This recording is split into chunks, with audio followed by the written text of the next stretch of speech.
Hello दोस्तों, मैं हूँ पूजा और मेरे किचन में आपका बहुत बहुत स्वागत है। जैसा कि सबको पता है कि सावन का सोमवार चल रहा है, यानी बहुत सारे लोग व्रत रहते हैं। तो इसमें कुछ अच्छा सा या कुछ हेल्दी सा या फिर व्रत में खाने वाला झटपट सा कोई चीज़ बन जाए जिसमें कि बहुत ज़्यादा मेहनत नहीं करना हो। तो आज हम बनाएंगे अमरूद की चटनी और उसी के साथ साथ यहाँ पे हम लौकी से फटाफट से जो है कुछ बना करके रेडी करते हैं। सारी चीज़ों को मैंने एक थाली में यहाँ पे जो है रख लिया हुआ है ताकि आपको दिखाने में आसानी रहे। तो यहाँ पे मैंने लौकी को जो है कद्दूकस कर लिया है। उसके साथ यहाँ पे आलू हमने बॉईल कर लिया था पहले ही, इसको गोल गोल शेप में काट लिया हुआ है। आप देख सकते हैं इस तरीके से गोल गोल काट लिया हुआ है। ये मैं आलू जो ले रही हूँ, आप चाहें तो इसमें छोटे छोटे पीस करके डाल भी सकते हैं या फिर आप कद्दूकस करके भी डाल सकते हैं, लेकिन मैं इनको इसी तरह से गोल शेप में काटी हूँ। बाद में दिखाती हूँ आपको इसका क्या इस्तेमाल है। यहाँ पे नमक, जीरा जो है, नींबू, हरा मिर्च, अदरक और धनिया पत्ती ले ली है मैंने। सारी चीज़ों को एक साथ मिलाना है आलू को छोड़ करके। तो यहाँ पे जो हमने लौकी कद्दूकस किया हुआ है ना, इनका पानी हमें बिल्कुल भी नहीं निकालना है। जैसे आपने रेतना वैसे ही ले लेना है। अब यहाँ पे जीरा, मिर्च, जो सारी चीज़ें हमने काट करके रखी हुई हैं सबको डाल लेंगे। जो चीज़ें यहाँ पे आप नहीं खाते हो आप इसे स्किप कर सकते हो। तो यहाँ पे सारी चीज़ों को हमने डाल लिया है। और सबसे चीज़ जो मेन चीज़ है यहाँ पे, आप इसको कई चीज़ों के साथ बना सकते हो। जैसे आप इसको कुट्टू के आटे के साथ बना सकते हैं, सिंघाड़े के आटे के साथ बना सकते हैं, या फिर आप इसको समा राइस जो होता है उसको भिगा करके उसको पीस करके उसके साथ बना सकते हैं। तो आप इन 3-4 चीज़ों के साथ इसको बना सकते हैं। यहाँ पे मैंने नमक डाल लिया है, साथ ही में यहाँ पे हमने नींबू का रस डाल लिया हुआ है। तो यहाँ पे मैं सिंघाड़े का आटे का इस्तेमाल कर रही हूँ और साथ ही में यहाँ पे मैं डाल रही हूँ नारियल का बुरादा। आप देख सकते हैं यहाँ पे मैंने डेसिकेटेड कोकोनट लिया हुआ है, जिसको मैंने छोटी सी एक कटोरी के भर के डाला हुआ है। ये ऑप्शनल है, आप चाहे तो डालें नहीं तो नहीं डालें। साथ ही में यहाँ पे हमने जो है सिंघाड़े का आटा ले लिया हुआ है।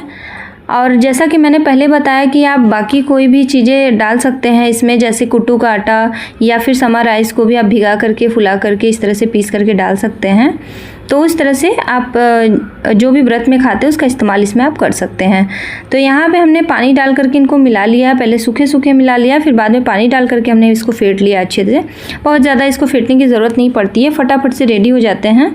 आप चाहें तो यार लौकी को पीस करके भी इस्तेमाल कर सकते हैं। अगर आप पीस लेंगे ना तो बिल्कुल एक साथ सा हो जाएगा, लेकिन मैंने कद्दूकस करके लिया हुआ। अब यहाँ पर हमने चटनी का जो है ले लिया हुआ है। चटनी के लिए यहाँ पर हमने ले लिया है मिर्च, साथ ही में यहाँ पर ले लिया है धनिया, उसी के साथ साथ यहाँ पर ले लिया है जीरा, अदरक, नमक और साथ में अमरूद।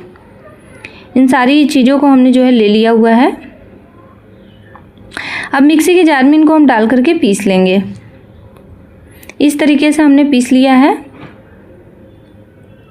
अब यहाँ पे हम इस तरह से जो है नॉन स्टिक पैन का इस्तेमाल करेंगे, क्योंकि मैं सिंघाड़े के आटे का इस्तेमाल कर रही हूँ तो थोड़ा से चिपचिपा होता है। बाद में जैसे ही ठंडा होता है ये थोड़ा सा हार्ड हो जाता है, लेकिन फ़िलहाल के लिए ये जब गर्म रहते हैं तो थोड़े चिपचिपे रहते हैं, इसलिए मैंने यहाँ नॉन स्टिक पैन का इस्तेमाल किया है। अगर आप जो है कुट्टू के आटे में बना रहे हैं या फिर आप समा राइस में बना रहे हैं या फिर इस तरह से बना रहे हैं, तो आप जो है इसको इस तरह करने की कोई ज़रूरत नहीं कि हाँ नॉन स्टिक ही लेना है, आप लोहे के तवे भी बना सकते हो। तो यहाँ पे नॉन स्टिक पैन पे मैंने हल्का सा तेल लगाया, उसके बाद हल्का सा क्या थोड़े अच्छे से ही लगाया था, फिर थोड़ा सा इस तरह से 2 कलछी लेकर के हमें फैला लेना है। उसके बाद थोड़ा थोड़ा जो हमने आलू काट करके रखा हुआ था ना, इनको हम इसमें स्लाइस को जो है चिपका देंगे। तो ये थोड़े गीले होते हैं तो आराम से इसमें चिपक जाएंगे। तो इस तरह से हम सारे को चिपका देंगे। अभी मैं पहला बना रही हूँ तो थोड़ा सा दिक्कत होता है, लेकिन बाद में सेट हो जाता है तवा, तो फिर अपने आप बनना स्टार्ट हो जाता है। अब यहाँ पे हमने इस तरह से इसको चिपका लिया हुआ है, आप देख सकते हैं। अब इसको थोड़ी देर के लिए धीमी आंच पे मैंने छोड़ दिया था, उसके बाद फिर से मैंने जो है आंच को हाई कर लिया हुआ है। अब यहाँ पे 1 चम्मच तेल ऊपर से फिर से हम डाल देंगे ताकि जो आलू है हमारे अच्छे से सिक सके। अब इनको हम क्या करेंगे, पलट देंगे। थोड़ा सा हम चारों तरफ से इसको छुटा लेंगे। उसके बाद ऐसे तो ये जल्दी चिपकते नहीं हैं, लेकिन थोड़े से ये नरम होते हैं तो टूटने का चांसेस बहुत ज़्यादा रहता है।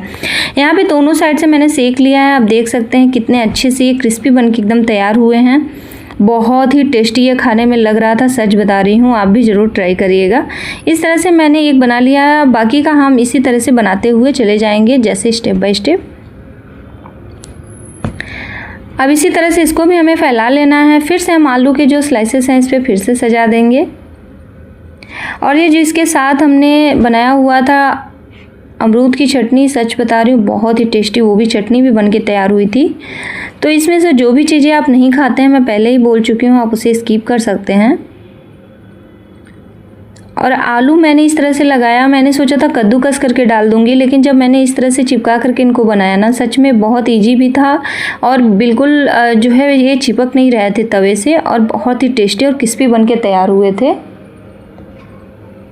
अब इसको भी हमने 1 चम्मच ऊपर से तेल डाला, फिर से पलट लिया। इसी तरीके से हम हाई फ्लेम पे, लो फ्लेम पे करके दोनों साइड से हम इनको सेक लेंगे और फटाफट से इनको हम रेडी कर लेंगे। आप देख सकते हैं दोनों साइड से एकदम बहुत अच्छे से पक चुके हैं। बस इसी तरीके से हमें सारे का बना लेना है। यहाँ पे हमारा जो है बन के व्रत स्पेशल जो है बन के रेडी हो चुका है। हेल्दी के साथ साथ ये बहुत ज़्यादा टेस्टी भी है और बिल्कुल व्रत में खाने वाला है। आप भी बनाइए, खाइए और एंजॉय करिए और मुझे कमेंट करके ज़रूर बताइए आपको मेरी रेसिपी कैसी लगी।